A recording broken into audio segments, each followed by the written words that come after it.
Hey, this is Overpass Insights. My name is Eric and I make apps. Today we're going to ask, once again, should you code it yourself or hire somebody?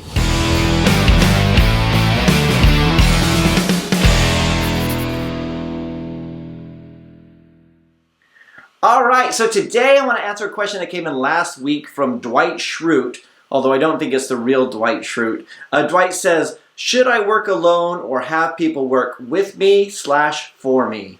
Alright, Dwight, this is a really good question. I may have talked about this in a previous video, but it's something I struggle with all the time. Going from being the person who does things, the actual coder, to actually hiring people to work with you. And it sounds really, really simple, right? So you're a software developer, you want to scale up a little bit, you hire somebody else, that way you could work on this thing and they work on another thing. But a lot of times it's not that easy. It's really difficult when you're good at something, as you get better at software development, or depending on what skills are, to get somebody else to do it and then think on the same wavelength. Because eventually you find that you're no longer the coder or a co-coder, you're the manager. You're the one who has to look after all those kind of things. And it can be really stressful. And there are times where I think, you know what, I'm just going to start working on my own again. And there's some projects where I think, this is going to take too much time, it's going to be too much stress, and it's a small project, I'll just do it on my own. And sometimes it's very rewarding to do it. If you've ever been to like a crafts fair or something like that, and you'll see that the actual artist who will sit down and handcraft something and sell it at a trade show or something, or a fair or whatever, craft fair, and you think they must have really nice lives because they're able to do what they love doing and just sell what they do, but I'm sure they don't make a lot of money. And then you'll look at something like Target, where you got things that are mass produced and they're probably full of defects and everything like that. And that's kind of the way I see it going, right? I started to realize early on that I could only do so much. While I'm selling my time for money, I only have so many hours in the day. And in order to scale up, I need to hire somebody. I need to hire people to help me. Initially, it was things that I couldn't do, like design. But eventually, it was like, I need somebody to code on this, and sometimes it can be very stressful to get somebody to do something which you wish you had time to do, but you don't have time, and watch them kind of maybe struggle with it a little bit, or maybe they do a really good job, but they do the wrong thing, and it's that whole management side of things. So if you've ever read the E-Myth Revisited, and if you're running a small business, if you're running any kind of business, I recommend it. I read it years ago. He talks about systems and processes, but he also talks about the life cycle of a business. You go from, many businesses start off with a technician who's really good at doing something, and they decide, I want to go into business for myself. I want to get rid of management. I want to be able to work for myself. I want to do what I want to do. And they go into business as a technician, and they're doing it, and they're constantly working on things, and they're working late hours, and they realize they just can't make it work because they're not setting up systems. And eventually you have to either grow to turn into an entrepreneur, or have the entrepreneur mentality where you're like, I'm going to set up this person here, this person here, this person here, and set up systems so everybody does the way that you want to. Now, I wish I could say I was the entrepreneur, and every so often somebody will say in the comments, you're a true entrepreneur, but like, dude, I struggle with this a lot. As somebody who's a perfectionist, well, I don't think I'm a perfectionist, but when you're talking to a developer and they say, this is just one of the things that I struggle with. You talk to a developer, they say, is it possible to put this into the stored procedure? Is it possible to put this function in there? And I go, oh no, Eric, that's not going to be possible. I'm like, hang on a second.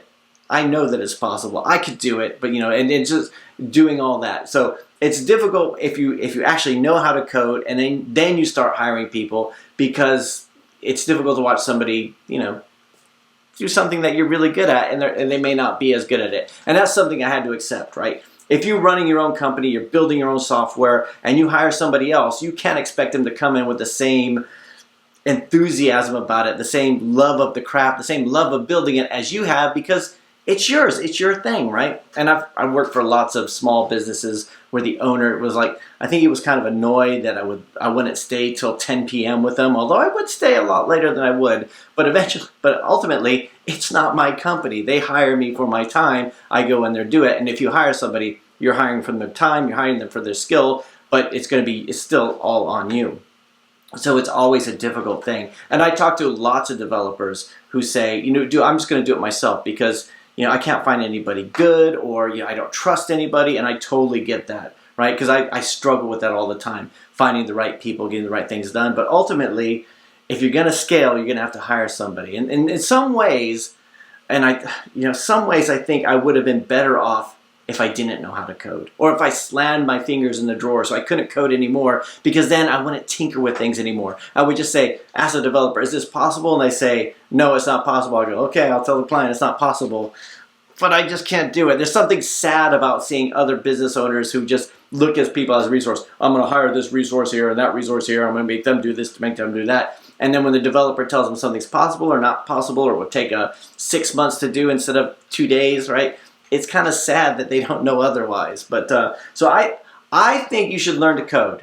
Personally, I think you should at least have that foundation. So if you are going to hire somebody to work with you, or work with somebody, or hire somebody to work for you, that you have an idea what they're doing. But I mean, a lot of you guys out there might disagree. I think ultimately you have to, if you're the ones doing it, if you're the ones who's doing it, you can't look at the bigger picture. You can't look at the marketing, you can't look at the design, you can't look at things objectively, because you are the coder, the tester, the designer, the marketer, the screenshot designer, whatever, the icon designer, well, all the different types of things. And you have to look at it, you have to become more of a producer than the doer eventually.